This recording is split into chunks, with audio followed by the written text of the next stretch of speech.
La señal de los cuatro, de Arthur Conan Doyle. Capítulo 11. La extraña historia de Jonathan Small. Aquel inspector del cabriolé era un hombre muy paciente, pues pasó largo rato antes de que volviera a reunirme con él. Cuando le mostré la caja vacía, su rostro se ensombreció. Se esfumó la recompensa, declaró melancólicamente. Si no hay dinero, no hay paga. Lo que hicimos esta noche nos habrá valido 10 libras para cada uno, a Sam Brown y a mí. De haber estado allí el tesoro. El señor Tadeusz Sholto es hombre adinerado, repuse. Él se ocupará de que los recompensen, aunque no haya tesoro. Sin embargo, el inspector sacudió la cabeza con abatimiento. Es una desgracia, y así opinará el señor Athelney Jones, insistió. Su predicción resultó acertada, pues el detective se desconcertó bastante cuando llegué a la calle Baker y le mostré el cofre vacío. Acababan de llegar Holmes, el prisionero y él, pues habían modificado sus planes hasta el punto de presentarse en una comisaría durante el trayecto. Mi amigo descansaba en un sillón con su habitual expresión de indiferencia, frente a Small, que estaba sentado con la pierna de palo cruzada sobre la sana. Cuando exhibí la caja vacía, se echó atrás en un sillón y lanzó una carcajada. «Esto es obra suya», exclamó Athelney Jones, furioso. «Sí, lo puse donde jamás lo encontrarán», gritó el otro, con entusiasmo. «El tesoro es mío, y si no puedo gozar de él, me ocuparé muy bien de que nadie lo aproveche. Les digo que ningún hombre viviente tiene derecho a él, como no sean 3 que se encuentran en la prisión de Andaman y yo. Ahora sé que no podré tenerlo, y ellos tampoco. Todo lo hice por ellos, tanto por mí. Siempre nos vemos guiado por la señal de los 4, continuó. Bueno, yo sé que habrían preferido lo que hice y arrojara el tesoro al Támesis antes de dejarlo en manos de parientes y allegados de Sholto o Morstan. No fue para enriquecerlos a ellos que matamos a Ahmed. Encontrarán el tesoro en el mismo sitio que la llave y el pequeño Tonga. Trata de engañarnos, Small, intervino Jones, con seguridad. Si hubiera querido arrojar el tesoro al Támesis, le habría resultado más fácil de haberlo hecho con cofre y todo. Más fácil para mí arrojarlo y más difícil para ustedes recobrarlo, respondió el otro, con una astuta mirada de reojo.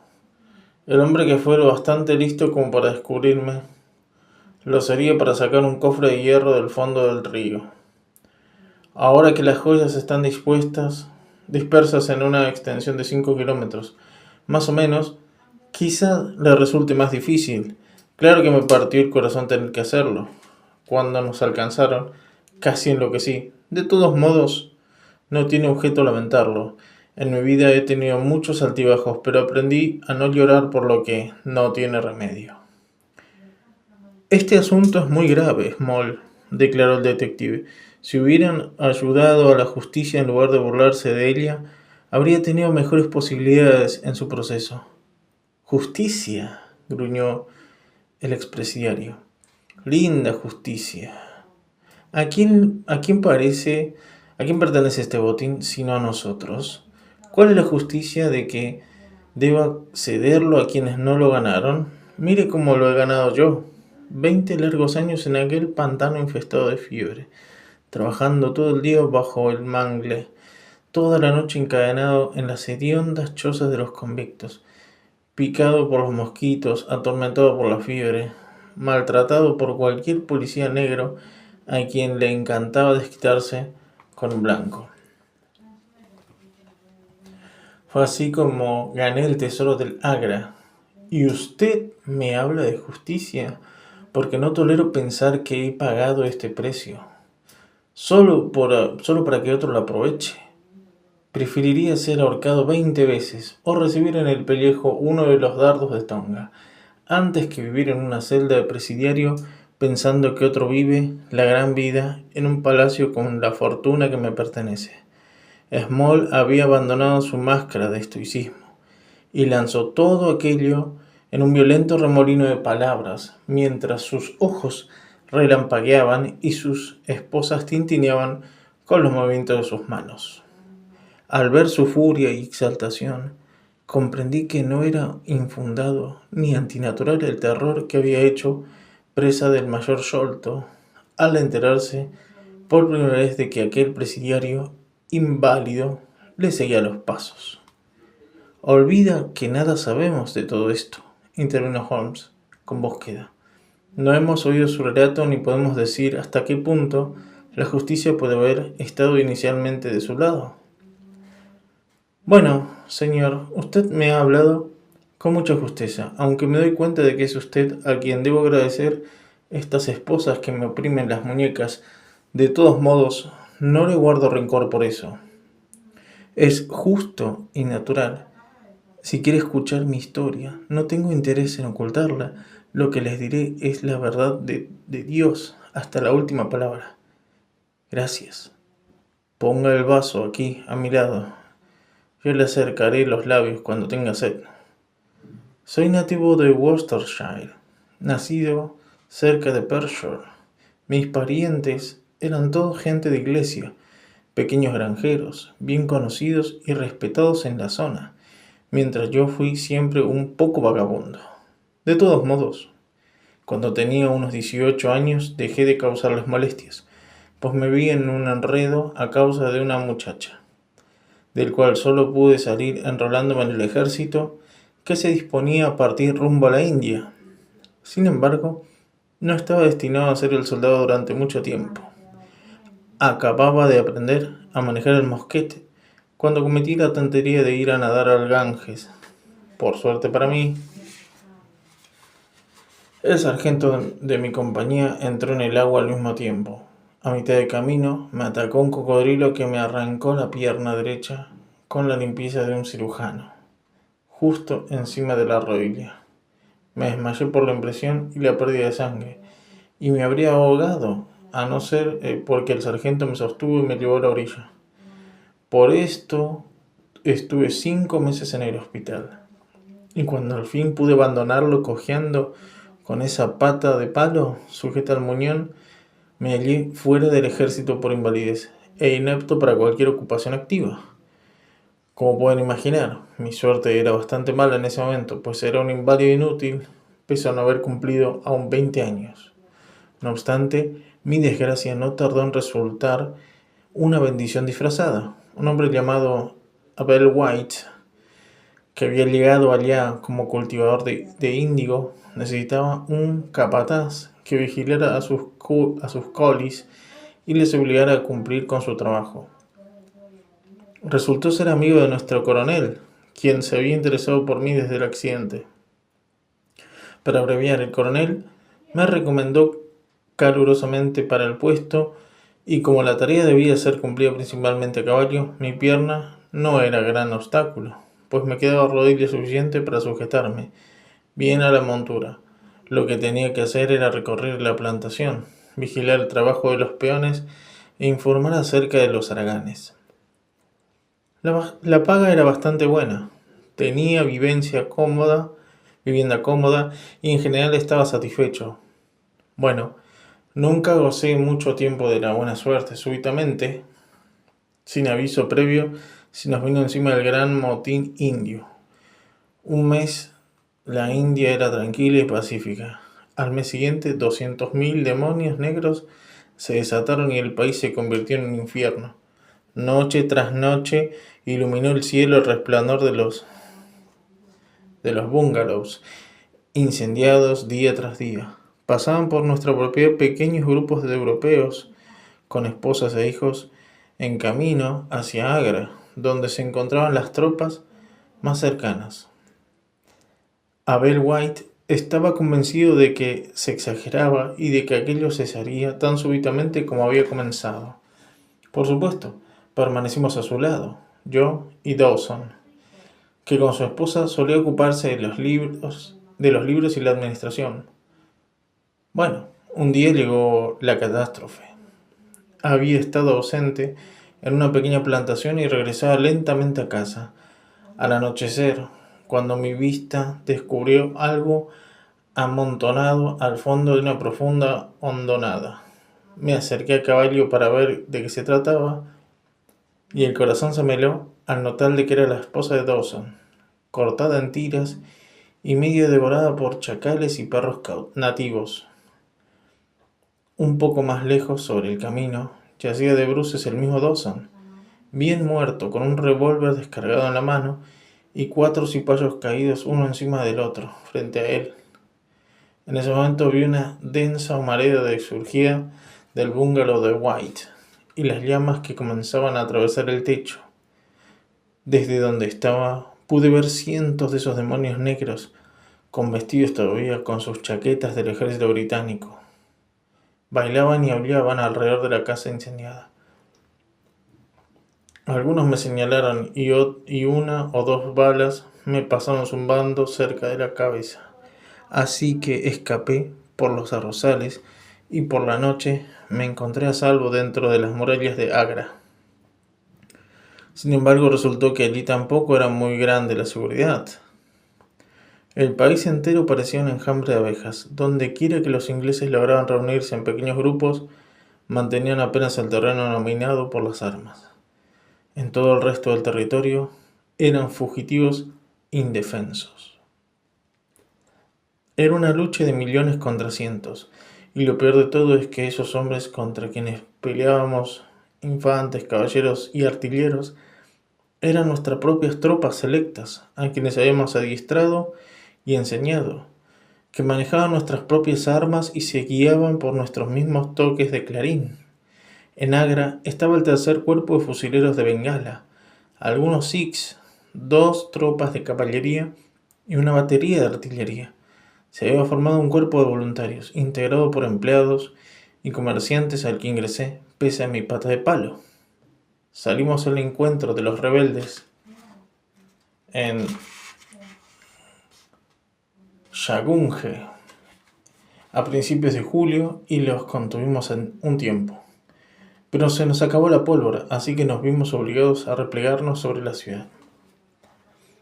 No nos llegaban más noticias que las peores, desde todos los puntos de la brújula, solo torturas, crímenes y ultrajes. Nuestro jefe cruzó el río y se apostó en el antiguo fuerte del Agra. El río pasa por el frente del fuerte, protegiéndolo, pero a los lados y detrás hay muchas puertas que debían ser custodiadas. Éramos pocos, nuestros hombres bastaban apenas para cubrir los ángulos del edificio y manejar los cañones. Por lo tanto, no era imposible instalar una guardia numerosa en cada uno de los innumerables portones. Lo que hicimos fue organizar una sala de guardia central en medio del fuerte y dejar cada portón a cargo de un hombre blanco y 2 o 3 nativos. Yo fui designado para ocuparme durante ciertas horas de la noche de una puerta pequeña aislada al suroeste del edificio. 2 soldados sikhs fueron puestos bajo mis órdenes. Yo estaba muy orgulloso de que se me hubiera confiado este pequeño mando, puesto que era un recluta reciente y encima cojo. Por espacio de 2 noches mantuve guardia con mis nativos. Estos eran 2 mocetones altos y de fiero aspecto, llamados Mohammed Singh y Abdullah Khan. Aunque hablaban inglés bastante bien, poca conversación obtuve de ellos. Preferían permanecer juntos y parlotear toda la noche en su extraña jerga nativa. Por mi parte, solía apostarme del lado de afuera del portal, observando el ancho y sinuoso río y las luces parpadeantes de la gran ciudad.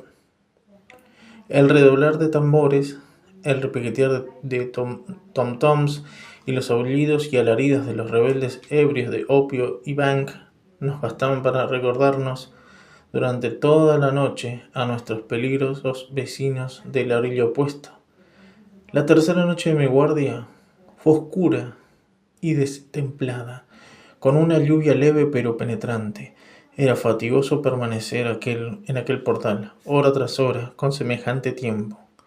Al comprobar que mis acompañantes no se dejaban arrastrar a una conversación, saqué mi pipa y dejé el mosquete para encender el fósforo. En ese instante, los dos Sikhs se me echaron encima. Uno de ellos se apoderó de mi arma, con la cual me apuntó a la cabeza, mientras el otro sostenía contra mi cuello un gran cuchillo, jurando entre dientes que me degollaría si daba un paso. Lo primero que pensé fue que esos sujetos eran cómplices de los rebeldes y que aquel era el comienzo de un ataque. Si nuestra puerta estaba en manos de cipayos, el fuerte caería y las mujeres y niños serían tratados como cowpor. El que me sujetaba pareció adivinar mis pensamientos, pues susurró: no haga ruido. El fuerte está bien a salvo. No hay perros rebeldes de este lado del río. Sus palabras sonaban a verdad, y yo sabía que si alzaba la voz era hombre muerto. Lo leí en los ojos pardos de aquel individuo. Por consiguiente, guardé silencio hasta ver qué querían de mí. Escúcheme, Sahib, dijo el más alto e imponente de los dos, el que llamaban Abdullah Khan. Ahora tendré que seguir con nosotros o verse silenciado para siempre. Lo único que le debemos es que sea rico. Si esta noche quiere ser de los nuestros, le juramos sobre el cuchillo desnudo y por el triple juramento que ningún Sikh ha violado jamás, que tendrá su parte en el botín. Un cuarto del tesoro será suyo. Es lo más justo que podemos ofrecerle. ¿Y cuál es ese tesoro?, pregunté. Estoy tan dispuesto como usted a enriquecerme, pero muéstrame cómo puedo hacerlo. Entonces debe jurar por los huesos de su padre, por el honor de su madre, por la cruz de su fe, que no levantará la mano ni dará palabra contra nosotros, ni ahora ni después.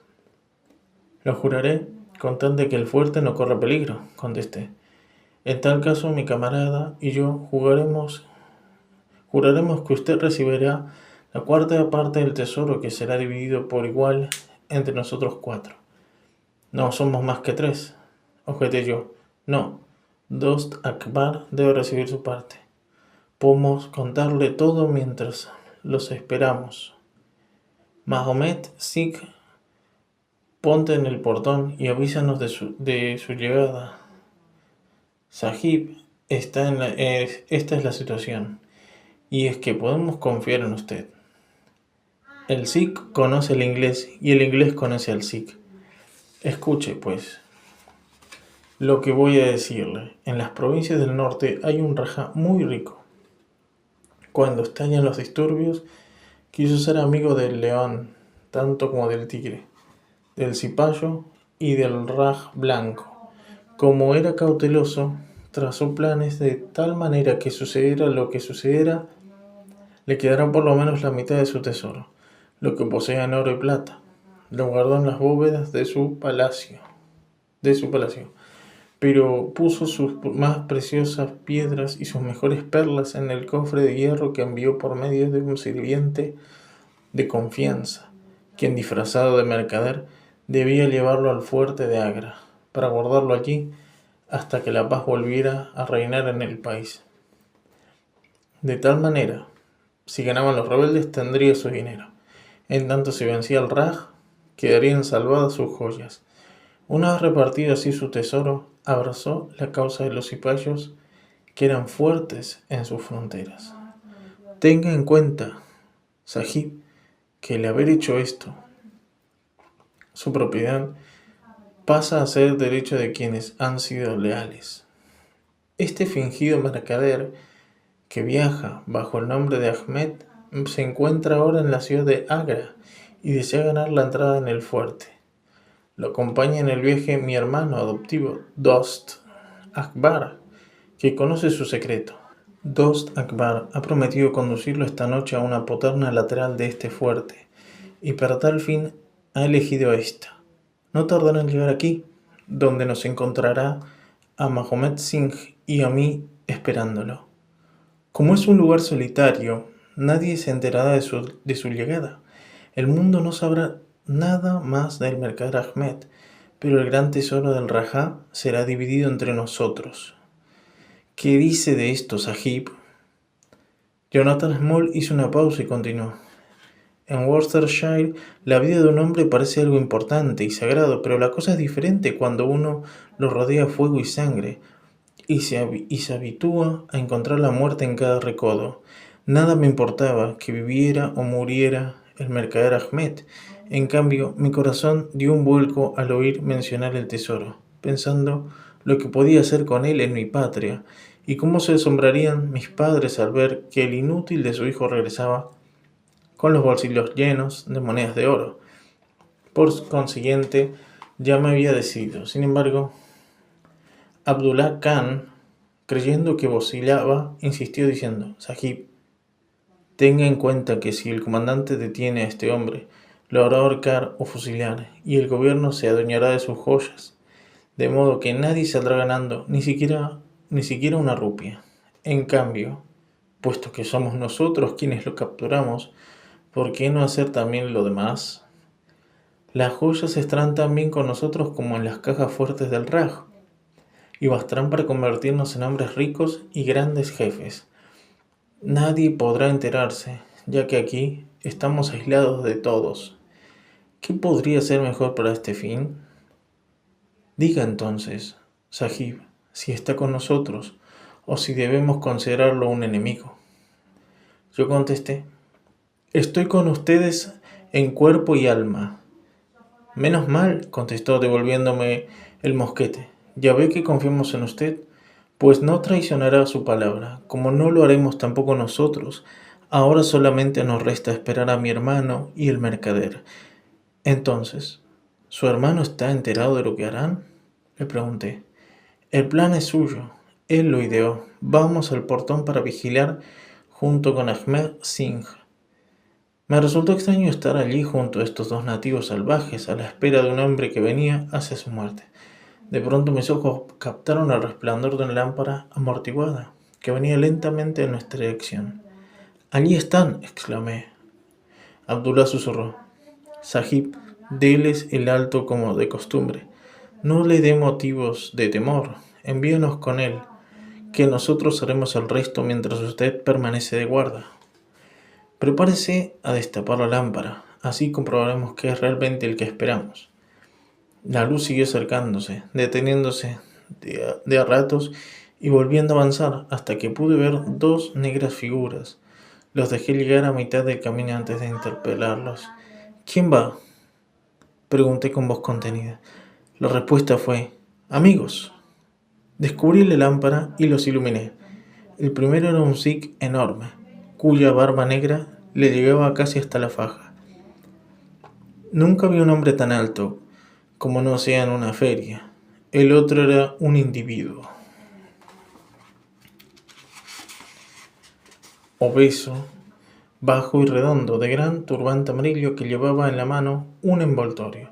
Parecía temblar de miedo de pies a cabeza, pues retorcía las manos como presa de fiebre y no cesaba de volver la cabeza de izquierda a derecha como un ratón al salir de su agujero. Aunque me dio escalofríos el pensar en matarlo, me acordé del tesoro y el corazón se me volvió como un pedernal. Al ver mi cara blanca, lanzó un chillido de júbilo y vino corriendo a mi encuentro jadeando: «Protección, Sahib, protección». ¿Para qué? Para el desdichado mercader Ahmed. He atravesado Rajputana en busca de un refugio en el fuerte de Agra. Yo le pregunté: «¿Qué lleva en ese paquete?». Me contestó: «Una caja de hierro que contiene 1 o 2 objetos de familia que no tienen valor para otros, pero que yo lamentaría perder. Sin embargo, no soy ningún pordiosero y lo recompensaré a usted, joven Sahib, y a su jefe, si me da reparo». Ya no podía seguir hablando con ese hombre. Cuanto más miraba su cara roliza y asustada, más difícil me parecía matarlo a sangre fría, como nos disponíamos a hacerlo. Mejor era terminar de una vez. «Llévenlo a la guardia principal», ordené. Los dos Sikhs se pusieron uno de cada lado y el gigante los siguió detrás. Al trasponer el oscuro portal, jamás vi hombre tan rodeado por la muerte. Yo me quedé en el portón con la lámpara. Podía oír sus pasos medidos que resonaban por los corredores. Súbitamente cesaron.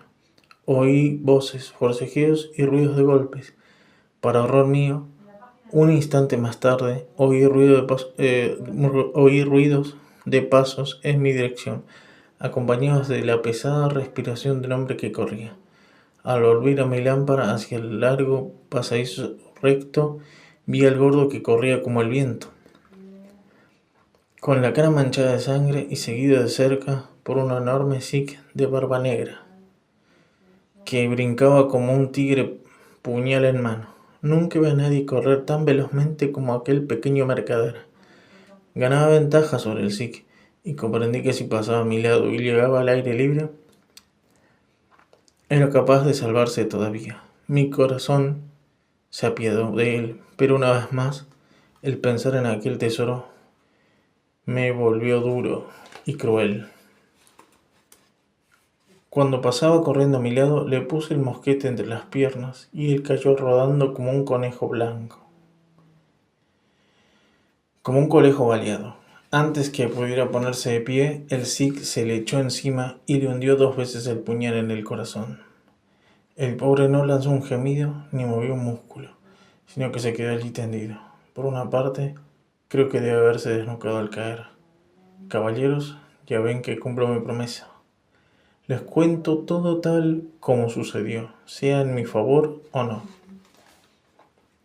Smalls se interrumpió y tendió las manos esposadas hacia el whisky, con agua preparado por Holmes para él. Por mi parte confieso que ya sentía profundo horror hacia ese hombre, no solamente por su participación en tan siniestro crimen, sino por su forma despreocupada de relatarlo. Cualquiera fuese el castigo que esperaba, sentí que no merecía mi compasión. Sherlock Holmes y Jones permanecían con las manos sobre las rodillas, profundamente interesados en el relato, pero con igual disgusto grabado en sus facciones. Tal vez Small lo notó, pues al proseguir lo hizo con cierto desafío. Sin duda todo eso estuvo muy bien, dijo. Me gustaría saber cuántos en mi lugar habrían rehusado una parte del botín, cuando de lo contrario no iban a ganar más que la muerte. Además, una vez que entró en el fuerte, era su vida o la mía. Si hubiera logrado huir, todo habría salido a relucir y sin duda me habrían juzgado y fusilado, pues en esa época la gente no era muy indulgente. Siga con su relato, le ordenó secamente Holmes. Bueno, Abdullah, Akbar y yo lo llevamos, y mucho que pesaba pese a ser tan bajo. Mahomet Singh quedó de guardia en la puerta. Nos trasladamos a un sitio ya preparado por los Sikhs. Estaba a cierta distancia, donde un pasadizo sinuoso conducía a un amplio salón vacío, con paredes de ladrillo semi-derruidas. En un rincón el piso de tierra hundido formaba una tumba natural, donde dejamos al mercader Ahmed, previamente cubierto de ladrillos sueltos. Hecho esto, volvimos junto al tesoro que estaba donde lo había dejado caer al ser atacado. El cofre era ese mismo que ahora ven abierto sobre esa mesa. Colgaba una llave con una cinta de seda de esa manija tallada encima. Cuando lo abrimos, la luz de la lámpara se reflejó en la colección de joyas que cegaban de solo mirarlas. Después de regalarnos los ojos, las sacamos e hicimos una lista de todas. Había 143 diamantes de primera agua, incluyendo uno que, según creo, ha sido llamado el Gran Mogol, y se considera la segunda piedra en tamaño existente. Además había 90 hermosísimas esmeraldas y 170 rubíes, algunos de los cuales sin embargo, eran muy pequeños. Había 40 granates, 210 zafiros, 61 ágatas y una gran cantidad de berilos, onixes, crisobelinos, turquesas y otras piedras cuyos nombres desconocía en esa época, aunque desde entonces me he familiarizado más con ellos. Además de todo esto, había unas 300 hermosas perlas, 12 de las cuales estaban engarzadas en una diadema de oro. De paso, se ha dicho, estas habían sido retiradas del cofre y no estaban allí cuando lo recobré. Después de contar nuestro tesoro, lo volvimos a guardar en el cofre y lo llevamos al portón para mostrárselos a Mohammed Singh. Allí renovamos solamente nuestro juramento de respaldarnos mutuamente y ser fieles a nuestro secreto. En ese momento no convenía repartir el botín, pues si se descubrían joyas de tal valor en nuestro poder, causarían sospechas, y en el fuerte no teníamos sitio donde esconderlas, de modo que llevamos la caja a la misma sala donde habíamos enterrado el cadáver, y allí, bajo ciertos ladrillos de la pared en mejor estado, hicimos un hueco y guardamos el tesoro. Tomamos buena nota del lugar, y al día siguiente yo dibujé 4 planos, uno de cada uno de nosotros, y tracé el pie de cada uno, señal de los 4, pues habíamos jurado que siempre obraríamos para todos sin que ninguno pudiera aprovecharse. Ese juramento puedo jurar con la mano sobre el corazón que jamás lo he quebrado. Bueno, caballeros, no tengo necesidad de contarles el resultado del motín de la India. Después del alivio de Lucknow quedó desbaratado el intento. Acudieron nuevas tropas y pareció establecerse la paz en el país. Nosotros 4 empezamos a abrigar la esperanza de que se acercara el momento en que podríamos irnos con nuestra parte del botín. Nuestras esperanzas no tardaron en quedar destruidas al ser arrestados como asesinos de Ahmed. Sucedió de esta manera. Al poner las joyas en las manos de Ahmed, el Rajá lo hizo porque lo sabía de confianza. Sin embargo, los orientales son muy desconfiados, así que este Rajá ordenó a otro sirviente más fiel todavía que espiara al primero. Este segundo hombre, que tenía instrucciones de no perder nunca de vista a Ahmed, lo siguió con su sombra. Esta noche lo vio trasponer el portal. Por supuesto, creyó que había encontrado refugio en el fuerte, y al día siguiente solicitó también el permiso para entrar, pero no encontró rastros de Ahmed. Tan extraño le pareció esto que habló al respecto con un sargento de guías, quien llevó el asunto a oídos del comandante. Sin tardanza, se llevó a cabo una minuciosa búsqueda y se descubrió el cadáver. De tal manera, en el mismo instante en que nos creíamos a salvo, los 4 fuimos arrestados y sometidos a juicio por asesinato. Durante el juicio, no se mencionaron para nada las joyas, pues el Rajá había sido depuesto y expulsado del país. De manera que nadie tenía interés particular en ellos. En cambio, el asesinato fue establecido sin lugar a dudas. Los 3 Sikhs fueron condenados a cadena perpetua y yo a muerte, aunque más tarde mi sentencia fue conmutada por la misma que los demás. Entonces nos encontramos en situación algo extraña. Los cuatro estábamos prisioneros y con muy escasas posibilidades de volver a salir alguna vez. Angustiaba a cualquiera tener que soportar los malos tratos de cualquier funcionario, comer arroz y tomar agua. Cuando fuera nos esperaba una magnífica fortuna. Creí volverme loco, pero como siempre fui empecinado, aguanté y esperé el momento. Al fin me pareció que había llegado. Me trasladaron de Agra a Madrás y de allí a la isla de Blair, en las Andamán. En esa prisión son pocos los convictos blancos, pero me porté bien desde el primer momento. Pronto me encontré en situación privilegiada. Me asignaron una choza en Hope Town, un pequeño caserío situado en la cuesta del monte Harriet, donde me dejaron bastante tranquilo. Entre otras cosas, aprendí a dispensar remedios para el cirujano, de cuyo conocimiento aprendí algo. Mientras tanto, no dejaban de buscar una oportunidad para fugarme.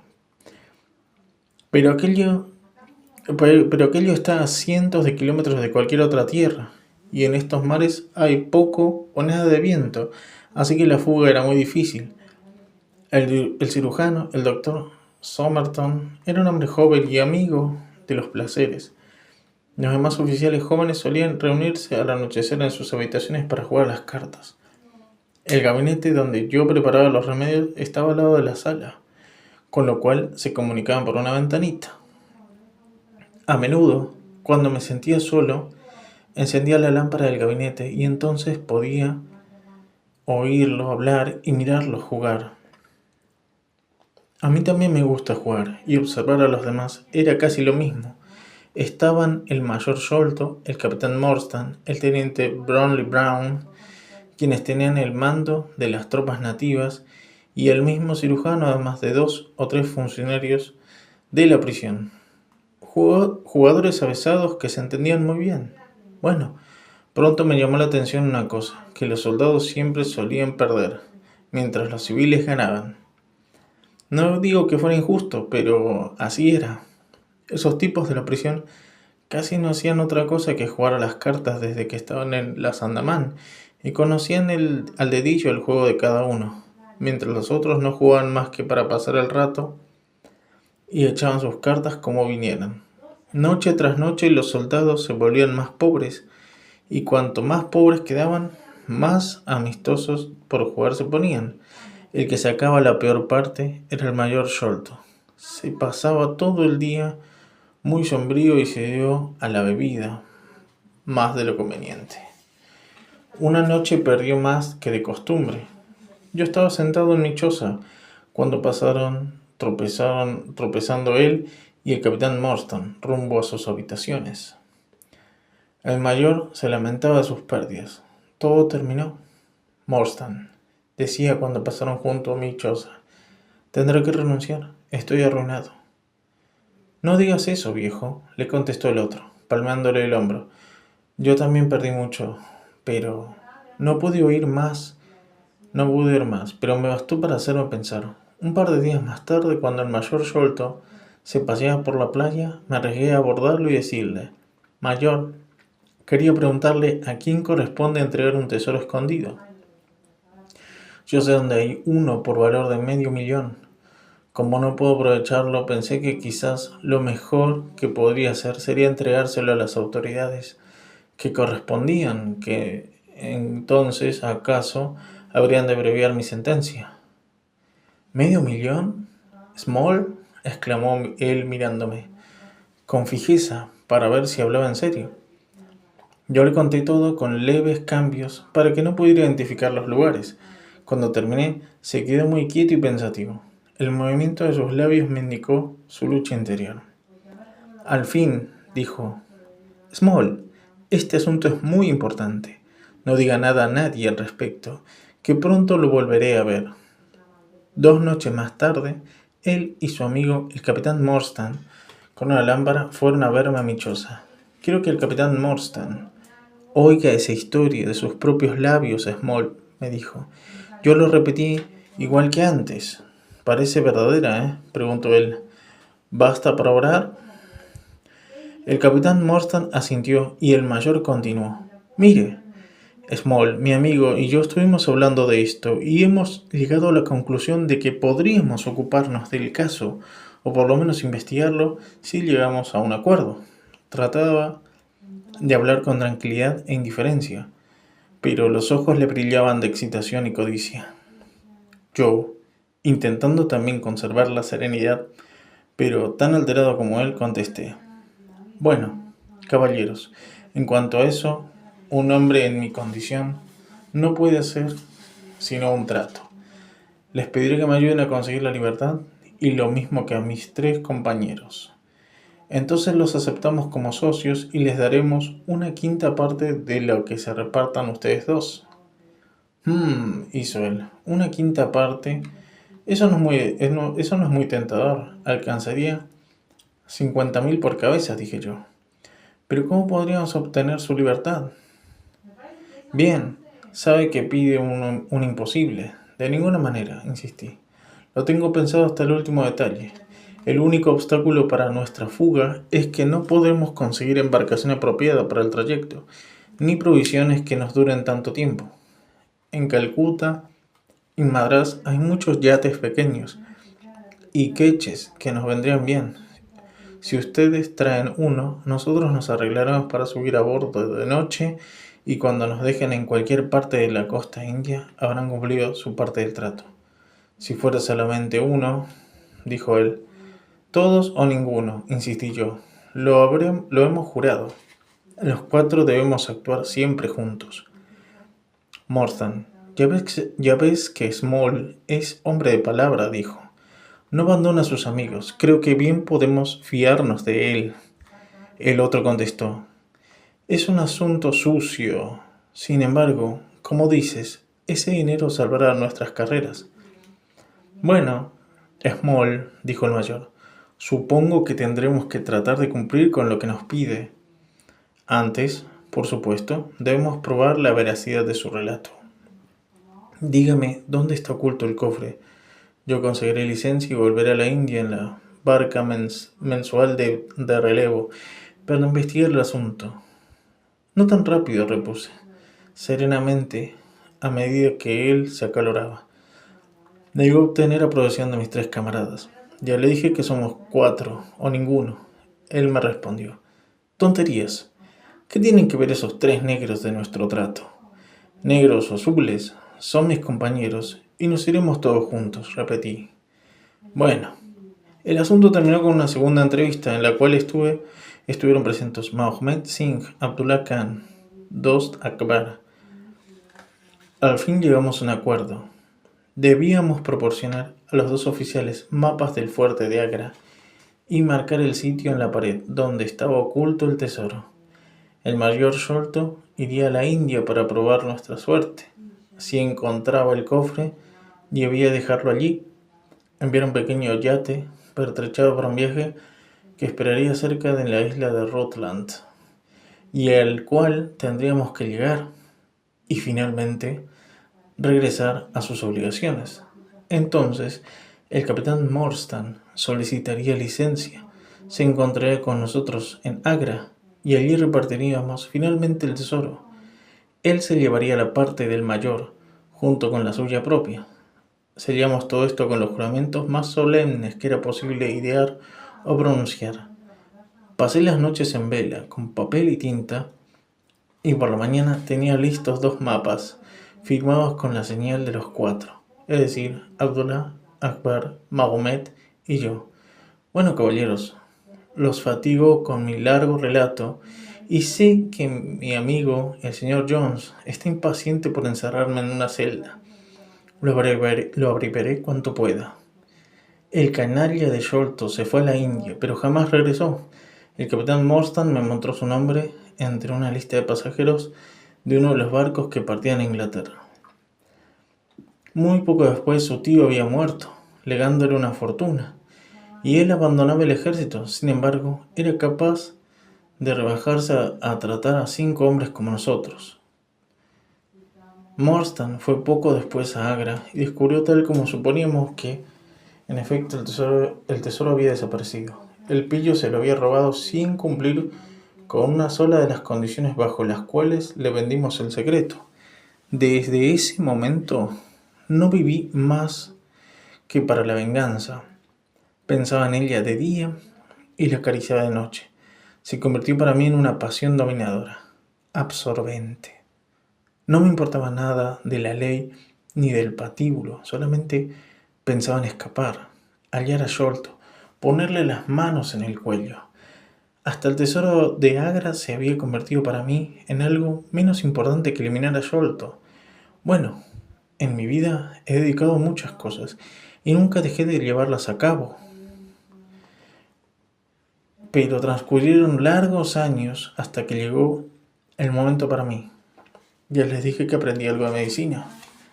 Un día, cuando el director Somerton estaba con fiebre, una cuadrilla de presidiarios encontró el bosque a un isleño de Andamán, que gravemente enfermo había ido a morir a un lugar solitario. Lo tomé a mi cargo, pese a que era tan ponzoñoso como una serpiente joven, y al cabo de un par de meses lo tuve sano y en condiciones de andar. Entonces él me tomó una especie de afecto, y no quiso volver a su bosque, sino que me rodeaba siempre alrededor de mi choza. De él aprendí un poco de su jerga, y eso hizo que me tomara aún más cariño. Tonga, que así se llamaba, era un excelente botero, dueño de una canoa grande y espaciosa. Cuando descubrí que en su devoción hacia mí era capaz de cualquier cosa por servirme, vi mi oportunidad de escapar. Lo conversé con él. En determinada noche debía llevar su canoa a un antiguo muelle que nunca custodiaban y allí recogerme. Le di instrucciones de que llevara varias calabazas llenas de agua y muchos plátanos, cocos y batatas. El pequeño Tonga era firme y leal. Nadie tuvo nunca un compañero más fiel.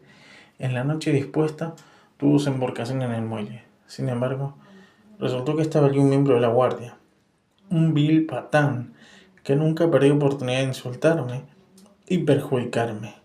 Siempre le juré venganza y ahora tenía mi oportunidad. Fue como si el destino lo pusiera en mi camino, para que pudiera cobrarme esa deuda, antes de abandonar la isla. Estaba a pie en la orilla, de espaldas a mí, carabina al hombro. Busqué a mi alrededor una piedra para aplastarle con ella los sesos, pero no encontré ninguna. Entonces se me ocurrió una idea extraña que me mostró dónde podía obtener un arma en la oscuridad. Me senté y desaté mi pata de palo. Con 3 largos saltos me arrojé sobre él. Se llevó la carabina al hombro, pero yo le di un golpe de lleno, hundiéndole todo el frente del cráneo. Vean esta parte astillada de la madera. Indica dónde lo golpeó. Los dos caímos juntos, puesto que no pude mantener el equilibrio. Pero al ponerme de pie, lo encontré quieto para siempre. Eché a correr hacia la canoa, y en una hora estábamos bien internados en el mar. Tonga llevaba consigo todas sus posesiones terrenales, sus armas y sus dioses. Entre otras cosas, tenía una larga lanza de bambú y un poco de estera de coco, con lo cual fabriqué una especie de vela. Durante 10 días anduvimos al azar, confiados en la suerte, y al 11º nos recogió un comerciante que se dirigía desde Singapur a Jeddah. Bueno, si fuera a contarles todas las aventuras que corrimos nuestro pequeño amigo y yo, no me lo agradecerían, pues las tendrían aquí hasta que brillara el sol. Vagamos por el mundo aquí y allá. Siempre sucedía algo que nos alejaba de Londres. Sin embargo, nunca perdí la vista de mi propósito. De noche soñaba con Sholto. 100 veces lo maté en sueños. De todos modos, al fin, hace 3 o 4 años, nos encontramos en Inglaterra. No me resultó muy difícil descubrir dónde vivía Sholto. Y entonces puse manos a la obra para descubrir si había negociado el tesoro o si todavía lo conservaba. Me hice amigo de alguien que podía ayudarme. No mencionaré nombres, pues no quiero arrastrar a nadie más a la cárcel, y pronto descubrí que aún tenía las joyas. Entonces intenté llegar hasta él de muchas maneras, pero era muy astuto y siempre lo acompañaban 2 boxeadores profesionales, además de sus hijos y su criado. Sin embargo, un día me enteré que estaba moribundo.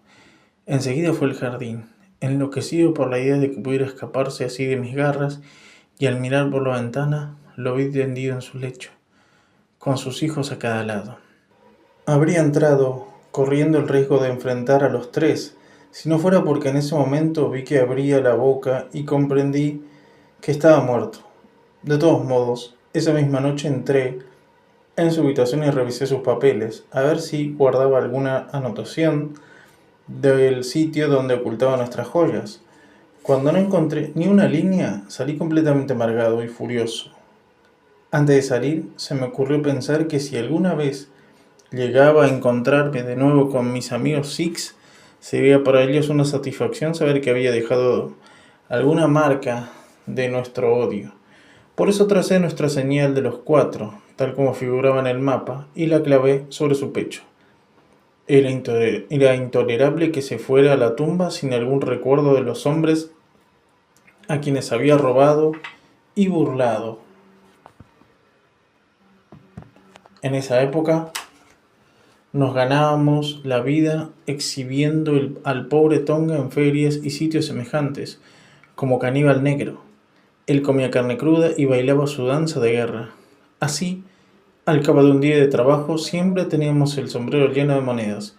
Seguía recibiendo todas las noticias del albergue Pondicherry y durante algunos años no hubo ninguna, salvo que buscaban el tesoro. Sin embargo, al fin llegó lo que esperábamos desde hacía tanto tiempo. Habían descubierto el tesoro. Estaba en los altos de la casa, en el laboratorio químico de Bartholomew Sholto. Inmediatamente vine a echar una ojeada. Pero no vi manera de llegar arriba, como en pata de palo. En cambio, me enteré de la existencia de una puerta trampa en el tejado, así como de la hora en que cenaba el señor Sholto. Me pareció que con Tonga me resultaría fácil lograr mi intento. Lo traje conmigo, con una larga soga sujeta a la cintura. Él sabía trepar como un gato, y pronto pasó por el tejado, pero quiso la mala suerte que Sholto se encontraba todavía en la habitación, y eso le costó la vida. Tonga creyó haber sido astuto al matarlo, pues al subir por la soga lo encontré pavoneándose, orgulloso como un pavo real. Mucho me sorprendió cuando lo azoté con la soga y lo maldije como un demonio sediento de sangre. Tomé el cofre del tesoro, lo bajé y después descendí yo. No eran sin antes dejar sobre la mesa la señal de los 4, para mostrar que al fin las joyas habían vuelto a manos de quienes más derecho tenían sobre ellas. Entonces Tonga recogió la soga, cerró la ventana y salió por donde había entrado. Me parece que ya no me queda nada más por contarles. Como había oído mencionar a un marino la velocidad de la lancha de Smith, la Aurora, pensé que nos vendría bien para escapar. Cerré trato con el viejo Smith, a quien iba a entregar una buena suma si nos conducía a salvo hasta nuestro barco. Sin duda, él sabía que había algo turbio, pero no era partícipe de nuestros secretos. Todo esto es la verdad, y si lo cuento, caballeros. No es por divertirlos, pero no me han jugado una pasada muy buena, sino porque considero que la mejor defensa que puedo presentar consiste en no ocultar nada, sino dejar que todo el mundo sepa de qué mala manera me trató el mayor Sholto y qué inocente soy de la muerte de su hijo. Notable relato, observó Sherlock Holmes. Adecuado desenlace para un caso tan interesante. En la última parte de su narración no hay nada nuevo para mí, salvo que usted trajo su propia soga. Eso lo ignoraba. De paso, yo esperaba que Tonga hubiera perdido todos sus datos. Sin embargo, pudo lanzarlos uno en el río. Los había perdido todos, señor, salvo el que estaba en ese momento en su cerbatana. Ah, por supuesto, admitió Holmes. No había pensado en eso. ¿Quieren preguntarme algún otro detalle?, inquirió cordialmente el presidiario. Creo que no, gracias, respondió mi amigo. Bueno, Holmes, usted es un hombre a quien conviene llevar a la corriente, y todos lo sabemos, un experto en crimen, interrumpió Attorney Jones. Pero el deber es el deber, y he ido un poco más lejos al acceder a lo que me pidieron usted y su amigo. Me sentiré tranquilo cuando tenga a nuestro relator bien seguro bajo llave y candado. El cabriolet espera todavía, y abajo hay 2 inspectores. Les quedo muy agradecidos a los 2 por su ayuda. Por supuesto, hará falta una presencia en el juicio. Buenas noches a los 2. Buenas noches, caballeros, agregó Jonathan Small. Usted primero, Small, indicó el cauteloso Jones al salir de la habitación. Me cuidaré bien de que no me rompa el cráneo con su pata de palo, aunque se lo haya hecho al caballero de las Islas Andaman. Bueno, y así concluye nuestro pequeño drama, comenté una vez que pasamos un rato fumando en silencio. Temo que sea la última investigación en la que pueda tener ocasión de estudiar sus métodos. La señorita Morstan me ha hecho el honor de aceptarme como posible marido. Lanzó un gemido de lo más lúgubre, diciendo: me lo temía. En realidad no puedo felicitarlo. ¿Tiene algún motivo para desaprobar mi elección?, inquirí algo ofendido. Ninguna. La considero una de las señoritas más encantadoras que he conocido y podría haber sido muy útil en una labor como la que hemos estado cumpliendo. Tenía un genio indudable en su aspecto. Fíjese de qué manera conservó ese aplomo de Agra entre todos los demás documentos de su padre. Pero el amor es emocional y todo lo emocional se opone a la verdadera razón fría, que yo considero por encima de todo. Por mi parte, jamás me casaría, por temor de que eso nublara mi entendimiento. Confío en que mi entendimiento sobreviva a esa prueba, rey. Pero lo veo cansado. Sí, ya sufro la reacción. Durante una semana quedaré flojo como un trapo. Es raro como periodos de lo que en otro consideraría pereza alternan con sus arranques de energía y vigor. Sí, admitió. Tengo los elementos de un buen holgazán, junto a los de otra persona bastante animosa. De paso, a propósito, en este asunto de Norwood, ya ve que, como supuse, contaban con un cómplice en la casa, que no pudo haber sido otro que el Lal Rao, el mayordomo. Así que en realidad Jones tiene solo el honor de haber atrapado a un pez en su gran redada. Ese honor me parece injusto, objeté. Usted hizo todo el trabajo en este caso. Yo obtengo de él una esposa. Jones se dio el mérito. Dígame, por favor, ¿qué le queda a usted? A mí me queda todavía mi labor, replicó Sherlock Holmes. Esta será siempre mi mejor recompensa. Y dicho esto, tendió la mano larga y blanca en procura de su pipa de raíz de cerezo.